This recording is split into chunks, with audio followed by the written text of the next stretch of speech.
নমস্কার বন্ধুরা, আজকে আমি তোমাদের কাছে নিয়ে এসেছি ধাবা স্টাইল তড়কা রেসিপি। তো দেখে নাও কীভাবে রান্নাটা করছি। আজকে রান্নাটা আমি করছি না, আমার হাজব্যান্ড করছে। তো তড়কাটা বানাতে কি কি লাগছে তোমাদেরকে একবার দেখিয়ে দিই।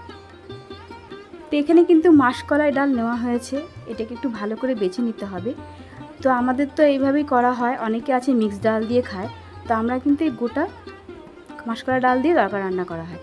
তো এটাকে ভালো করে ডালটাকে এখন সুন্দর করে ধুয়ে নেব, কারণ ডালের মধ্যে অনেকটা নোংরা থাকে। তো এটাকে কষলিয়ে ভালো করে ধুয়ে কিন্তু এটা ভিজিয়ে রাখা হবে, তারপরে রান্নাটা করা হবে।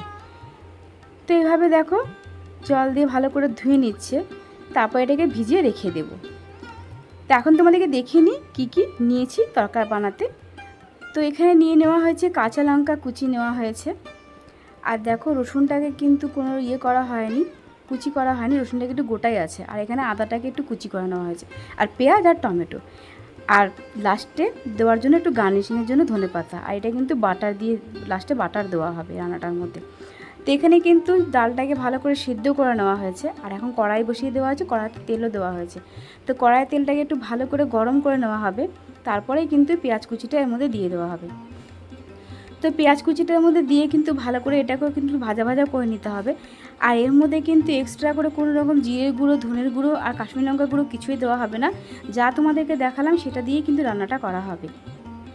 আর যদি কেউ চাও তোমরা দিতে পারো কাশ্মীরি লঙ্কা গুঁড়ো। তো এখানে দেখো গোটা রসুনগুলোকে দিয়ে দেওয়া হচ্ছে, এটাকে কিন্তু একটু ভালো করে ভাজা ভাজা করে নিতে হবে। আর দেখো পেঁয়াজটা কিন্তু অনেকটা লাল লাল হয়ে আসছে। তো এখানে যা যা আছে লঙ্কা কুচি, আদা কুচি, কাঁচা লঙ্কা কুচি সবই একসাথে দিয়ে দেওয়া হবে। আর এটাকে এখন ভালো করে একটুখানি ফ্রাই হতে দেওয়া হবে।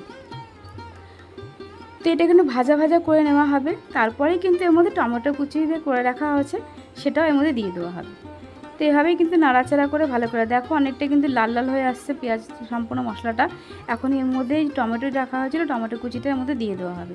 আর টমেটো কুচিটা দেওয়ার পরেও কিন্তু একটু ভালো করে নেড়ে নিতে হবে, একটু ভাজা ভাজা হয়ে আসবে। তারপরে এর মধ্যে যা যা দেওয়া সেটাই তোমাদেরকে দেখাবো।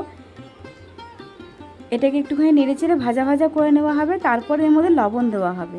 লবণ যে যেরকম পরিমাণ দিতে পারো। তো আমার এখানে 2 চামচ মতো লবণ দেওয়া হয়েছে, যেহেতু ডালে আগের থেকে লবণ দিয়ে সেদ্ধ করা হয়েছিল, তাই জন্য এখানে 2 চামচ মতো লবণ দেওয়া হয়েছে।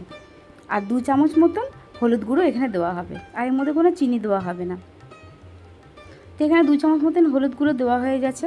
এখন এটাকে দিয়ে একটু ভালো করে নাড়াচাড়া করে একটু ভাজা ভাজা করে নিয়ে আসতে হবে, যাতে মশলাটা ভালোভাবে কষানো হয় আর কি।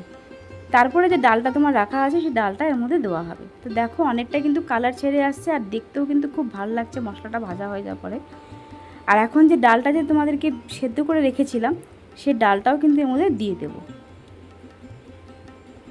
তো এইভাবে ডালটা এর মধ্যে দিয়েও কিন্তু ভালো করে ডালটা দেওয়ার পরেও কিন্তু নেড়ে ছেড়ে নিয়ে একটু ভালো করে কষিয়ে নিতে হবে। তো আমাদের বাড়িতে তো এইভাবেই তরকা রান্না করা হয়, অনেকটা ধাবা স্টাইলেরই তরকা এটা। তো এইভাবে কিন্তু রান্নাটা ভালো করে কষিয়ে নিতে হবে, তারপরে এর মধ্যে জল দেবো। আর জল দিয়ে কিন্তু ভালো করে ফোটাতে হবে। আর এটা স্বাদ কিন্তু যত ফুটবে জলের সাথে তত এটা স্বাদও বেশি বাড়ে। তো এইভাবে দেখো অনেকটা কিন্তু নেড়ে চেড়ে কষিয়ে নেওয়া হচ্ছে, তারপরে এর মধ্যে 2 বাটির মতন জল দিয়ে দেওয়া হবে। তো এখন দেখো জল দেওয়া হচ্ছে, এর মধ্যে 2 বাটির মতন জল দিয়ে দিয়েছি। আর এটা কিন্তু ভালো করে ফোটাতে হবে, এখন যত ফুটবে তোমাদেরকে বলেইছিলাম তত এটা স্বাদ বাড়ে। তো রান্নাটা কিন্তু তোমাদের কেমন লাগলো অবশ্যই কিন্তু আমাকে জানিও।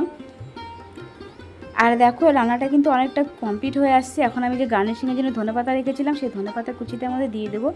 আর যে তোমাদেরকে বললাম যে লাস্টে বাটার দেওয়া হবে, রান্নাটা কমপ্লিট হয়ে গেছে। এখন এই যে বাটারটা যে রেখেছিলাম সেই বাটারটা এর মধ্যে দিয়ে দেওয়া হবে। তো রান্নাটা তোমাদের কেমন লাগলো অবশ্যই কিন্তু আমাকে একটা লাইক কমেন্ট করে জানিও। আর প্লিজ ভিডিওটাকে স্কিপ করে দেখো না। আর যারা নতুন দেখছো আমার চ্যানেলটি, তারা আমার চ্যানেলটিকে সাবস্ক্রাইব করে আমার পাশে থেকো। আবার কোনো নতুন ভিডিও নিয়ে খুব তাড়াতাড়ি তোমাদের কাছে চলে আসবো। আর দেখো রান্নাটা কিন্তু একদম কমপ্লিট হয়ে গেছে, আর দেখতেও কিন্তু সুন্দর হয়েছে, আর গন্ধও বেশ ভালো ছেড়েছে। তো তোমাদের কেমন লাগলো অবশ্যই আমাকে জানিও।